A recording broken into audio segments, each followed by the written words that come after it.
BA third year political science के students second paper international relation में unit first का आज का हमारा टॉपिक है यूरोपियन आर्थिक समुदाय, यूरोपियन इकोनॉमिक कम्युनिटी।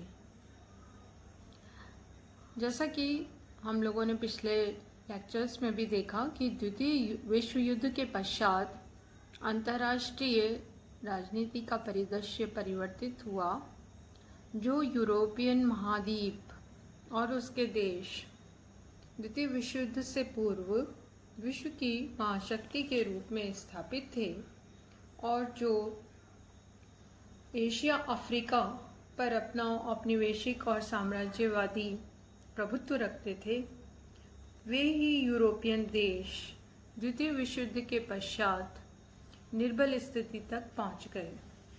द्वितीय विश्व युद्ध के पश्चात यूरोप का जो पुराना महत्व था और प्रभुत्व था वो क्षीण हो गया, क्योंकि महायुद्ध में विध्वंस ने यूरोप की आर्थिक और राजनीतिक स्थिति को निर्बल बना दिया और इसी वजह से यूरोपियन देशों के समक्ष द्वितीय विश्व युद्ध के बाद विभिन्न राजनीतिक और आर्थिक समस्याएं पैदा हुईं, जैसे शांति निर्माण की समस्या, आर्थिक पुनरुद्धार और एकीकरण की समस्या, सैनिक सुरक्षा की समस्या। ऐसी विभिन्न समस्याओं से यूरोप के देश ग्रस्त होने लगे। ऐसी स्थिति में यूरोपीय देशों के सामने चुनौती थी कि पुराना जो उनका महत्व गौरव है, प्रतिष्ठा है यूरोपियन देशों की, वो पुनः विश्व में वो वापस कैसे स्थापित करें। इसी उद्देश्य को लेकर यूरोप के विभिन्न देशों ने मिलकर विभिन्न प्रयास करना शुरू किया और इसके लिए एक संस्था का निर्माण 1943 में भी किया गया था, जिसके द्वारा ये सभी देश मिलकर एक दूसरे को पुनरुद्धार के लिए सहायता करें। 1944 में ब्रेटन वुड्स सम्मेलन में भी यूरोप के पुनरुद्धार और आर्थिक विकास के लिए अंतर्राष्ट्रीय बैंक, अंतर्राष्ट्रीय मुद्रा कोष की स्थापना की गई। इसके साथ ही अन्य विभिन्न कई प्रयास हुए, जैसे ट्रूमैन सिद्धांत। इसके साथ ही बेनेलक्स एक संगठन बनाया गया, मार्शल योजना, यूरोपियन आर्थिक सहयोग संगठन, आर्थिक सहयोग विकास संगठन, यूरोपियन अदायगी संघ, यूरोप की परिषद, यूरोपियन कोयला और इस्पात समुदाय, यूरोपियन आणविक शक्ति समुदाय, यूरोपियन मुक्त व्यापार संघ। इसके साथ ही मैस्ट्रिक्ट संधि की गई, जो एकीकृत यूरोप की दिशा में महत्वपूर्ण कदम था। नीस शिखर सम्मेलन हुआ, यूरोपियन संघ के ऐतिहासिक संविधान पर हस्ताक्षर हुए, यूरोपियन संघ सुधार संधि की गई। विभिन्न क्षेत्रों में यूरोप के देशों ने मिलकर आर्थिक सुधार और पुनरुद्धार के लिए प्रयास किए। इन्हीं प्रयासों में से एक प्रमुख प्रयास यूरोपियन आर्थिक समुदाय है, जो हमें पढ़ना है इस टॉपिक में। इस यूरोपियन आर्थिक समुदाय को अनेक नामों से भी जाना जाता है, जैसे यूरोपियन संघ, साझा बाजार, यूरोपियन साझा बाजार, यूरोपियन संघ इत्यादि विभिन्न नामों से भी इसको जाना जाता है, लेकिन सर्वाधिक प्रचलित नाम इसका यूरोपियन आर्थिक समुदाय है। और 1993 के पश्चात अब इसको यूरोपियन समुदाय, यूरोपियन कम्युनिटी के नाम से और यूरोपियन यूनियन, यूरोपियन संघ के रूप में ज़्यादा जाना जाता है। इसमें अगर इसकी जो स्थापना है वो 1 जनवरी 1958 को एक संधि की गई थी यूरोपियन देशों के द्वारा, जिसमें 6 प्रमुख देश उस समय थे: France, Belgium, Netherlands, Luxembourg, German संघीय गणराज्य और इटली। इन 6 देशों ने मिलकर यूरोपियन आर्थिक समुदाय की स्थापना की थी और इससे पूर्व 24 मार्च 1957 को इटली की राजधानी रोम में इस पर इन देशों ने हस्ताक्षर भी किए थे। उसके बाद अन्य विभिन्न देश भी लगातार इसमें शामिल होते रहे, जो यूरोपियन महाद्वीप के ही देश थे। उनमें 1995 में ऑस्ट्रिया, फिनलैंड, स्वीडन जैसे देश शामिल हुए। फिर 10 और नए राष्ट्र शामिल हुए। फिर इसमें सदस्य संख्या 12 से 15 हुई, फिर 15 से 25 हो गई। अभी लगभग इसमें 28 करीब देश शामिल हैं, यूरोपियन महाद्वीप के देश। इसके साथ ही अगर हम इस यूरोपियन संघ की बात करें तो इसके संदर्भ में ये कहा जा सकता है कि इसको प्रोत्साहित करने के लिए विभिन्न आर्थिक कारण थे। यूरोप की प्रतिष्ठा को फिर से लाना एक प्रमुख कारण था, ताकि जो यूरोप का वर्चस्व पूरे विश्व में स्थापित था, उस यूरोप को फिर से शक्तिशाली बनाना। इसी आधार पर इस समुदाय की स्थापना की गई थी। इसके संदर्भ में हम यदि देखें तो इसके कुछ उद्देश्य स्पष्ट किए जा सकते हैं यूरोपियन आर्थिक समुदाय के, कि क्या वो कौन से उद्देश्य थे जिनको लेकर ये समुदाय चला।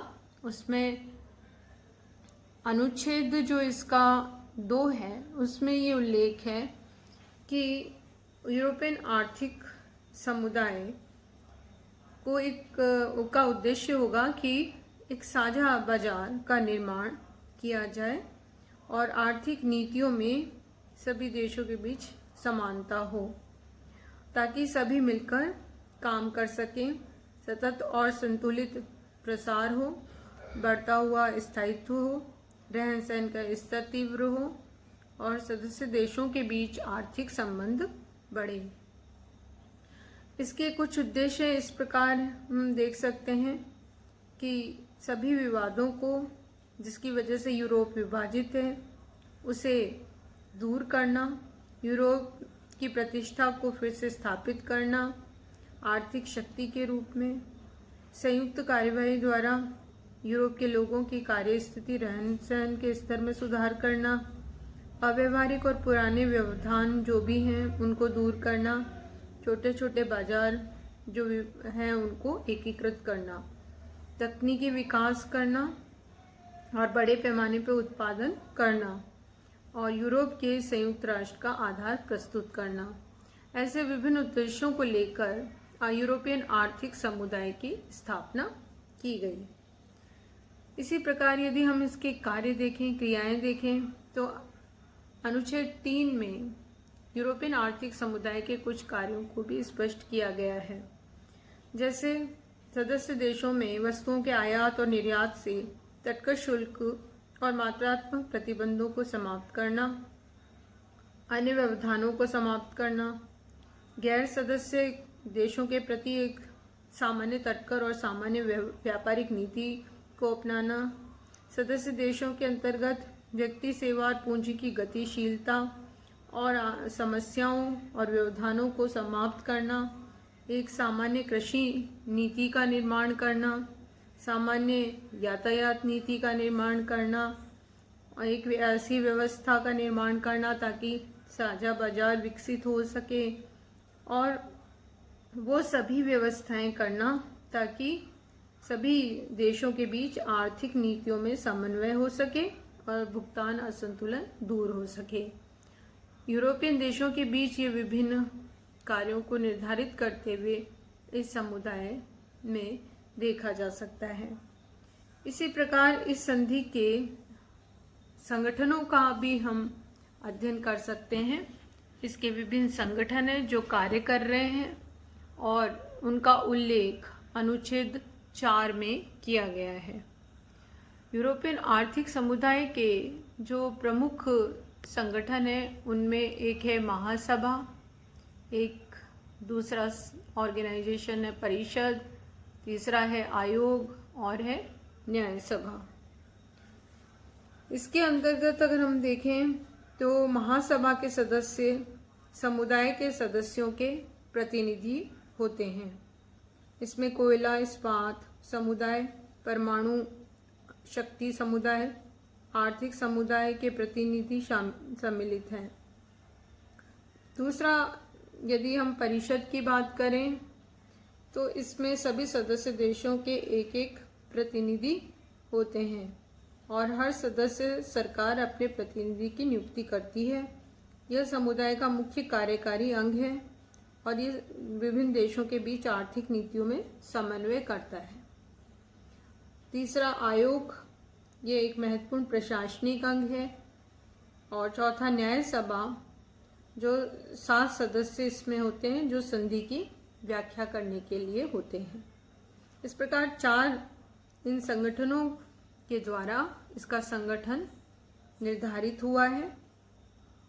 इसके साथ ही अगर हम देखें तो यूरोपियन आर्थिक समुदाय एक प्रमुख यूरोपियन देशों का संगठन है जिसने यूरोपियन देशों के बीच साझा बाजार को विकसित किया है। व्यापार इससे इनका बढ़ा है। यूरोप में इसकी वजह से आर्थिक विकास हुआ है। ये यूरोपियन देशों के लोकतांत्रिक आदर्श का प्रतीक बन चुका है। विचारक हैं एक डैन्यू, उन्होंने ये कहा है कि ये एक आर्थिक संधि है और उन्होंने इसकी तुलना एक ऐसे 3 अवस्था वाले रॉकेट से की है जिसमें पहली अवस्था तटकर संघ है, दूसरी अवस्था आर्थिक संघ है और तीसरी अवस्था राजनीतिक संघ है।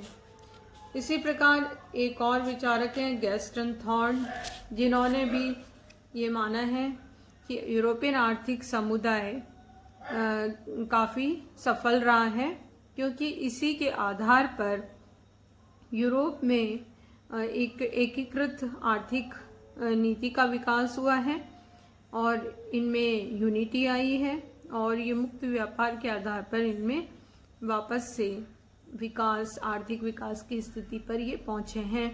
जो द्वितीय विश्व युद्ध से पूर्व की स्थिति थी, लगभग उस अवस्था तक यूरोपियन देशों ने अपनी फिर से सुधार करते हुए आर्थिक स्थिति को प्राप्त किया है। इस दृष्टिकोण से यूरोपियन आर्थिक समुदाय को काफ़ी हद तक यूरोपियन देशों के हित में और सफल माना जा सकता है।